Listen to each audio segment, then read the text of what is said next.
Assalamualaikum warahmatullahi wabarakatuh. Kembali lagi bersama saya Ernawati dari SMA Negeri 1 Pusaka Negara. Saya adalah CGP Angkatan 8 Kabupaten Subang. Pada kesempatan kali ini saya akan memaparkan koneksi antar materi modul 1.4 Budaya Positif. Pada tahap ini, saya akan meninjau ulang keseluruhan materi pembelajaran di paket modul 1 dan membuat sebuah koneksi antar materi yang sudah saya pelajari. Dan saya akan membuat sebuah kesimpulan dan refleksi. Kesimpulan yang bisa saya ambil selama saya mempelajari modul 1 yaitu adalah seorang guru yang baik itu harus memiliki kemampuan dalam mewujudkan budaya positif di sekolah. Budaya positif tersebut dapat dijalankan dengan menerapkan konsep-konsep inti seperti disiplin positif, memahami motivasi perilaku manusia berkaitan dengan hukuman dan penghargaan, posisi kontrol seorang guru, pembuatan keyakinan sekolah atau kelas, dan penerapan segitiga restitusi dalam penyelesaian masalah.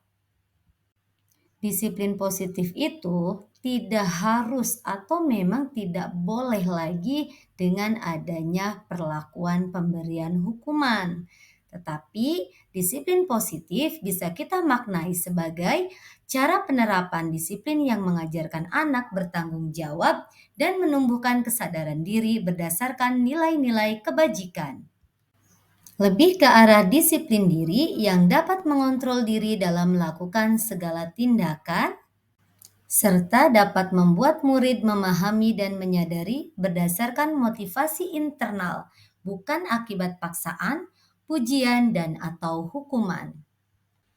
Dalam modul 1.4 ini, saya juga sudah mempelajari motivasi perilaku manusia. Ada 3 motivasi perilaku manusia. Yang pertama, untuk menghindari ketidaknyamanan atau hukuman. Yang kedua, untuk mendapatkan imbalan atau penghargaan dari orang lain. Yang ketiga, motivasi perilaku manusia itu ada juga untuk menjadi orang yang mereka inginkan dan menghargai diri sendiri dengan nilai-nilai yang mereka percaya. Dua motivasi yang pertama itu masuk ke motivasi ekstrinsik, motivasi yang muncul karena adanya faktor dari luar. Kalau untuk menjadi orang yang mereka inginkan dan menghargai diri sendiri dengan nilai-nilai yang mereka percaya, ini masuk kepada motivasi intrinsik, motivasi yang muncul dari dalam diri peserta didik itu sendiri. Untuk menumbuhkan motivasi intrinsik peserta didik, maka sebaiknya kita sebagai seorang guru hindari hukuman dan pemberian penghargaan berlebihan agar meminimalisir motivasi ekstrinsik dalam diri peserta didik. Dan yang muncul adalah motivasi intrinsik untuk menjadi orang yang mereka inginkan dan menghargai diri sendiri dengan nilai-nilai yang mereka percaya. Pada modul 1.4 ini, saya juga belajar posisi kontrol seorang guru.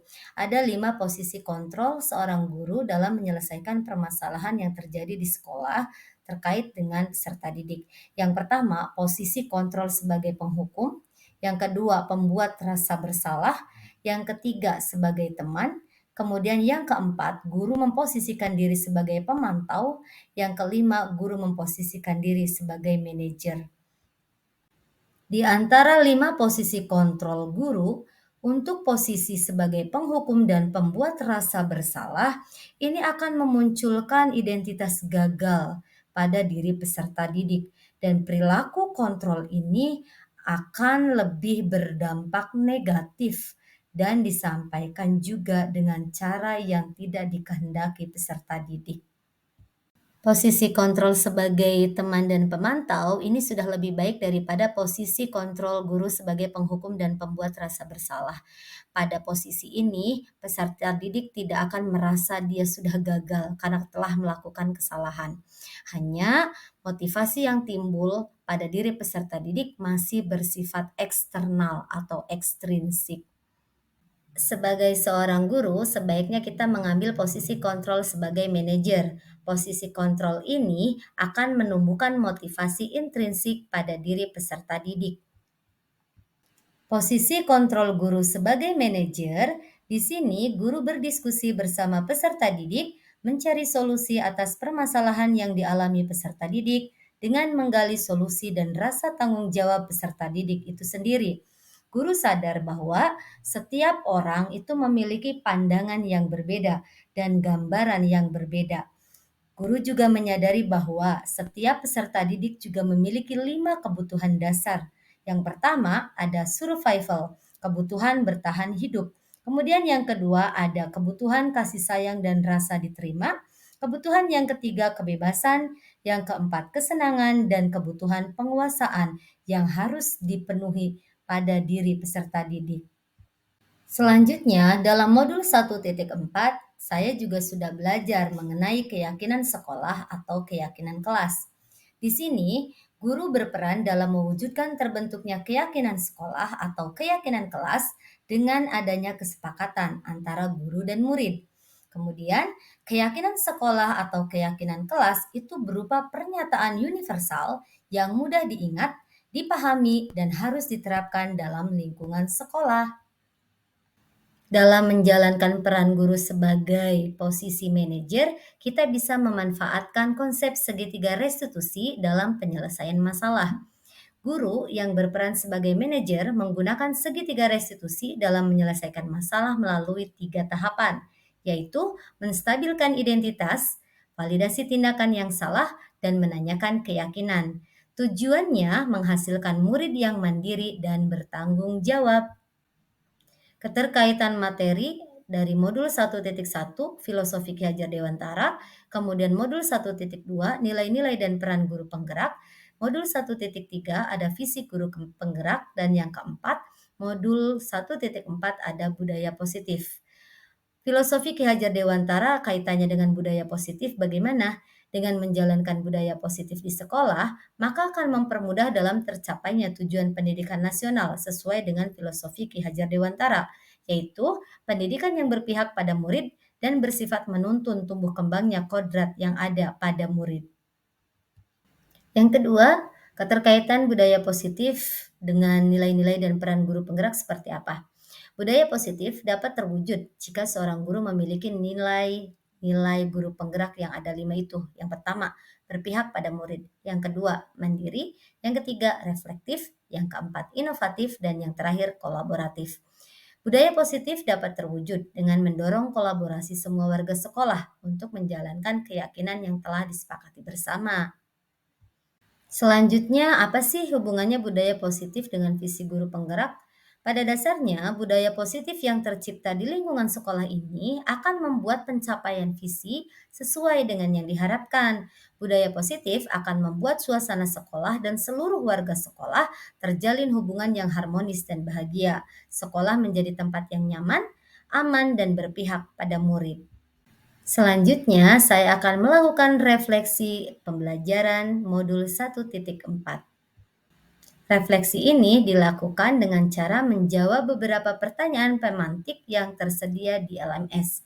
Yang pertama, sejauh mana sih pemahaman Anda tentang konsep-konsep inti yang telah Anda pelajari di modul ini, yaitu disiplin positif, teori kontrol, teori motivasi, hukuman dan penghargaan, posisi kontrol guru, kebutuhan dasar manusia, keyakinan kelas, dan segitiga restitusi.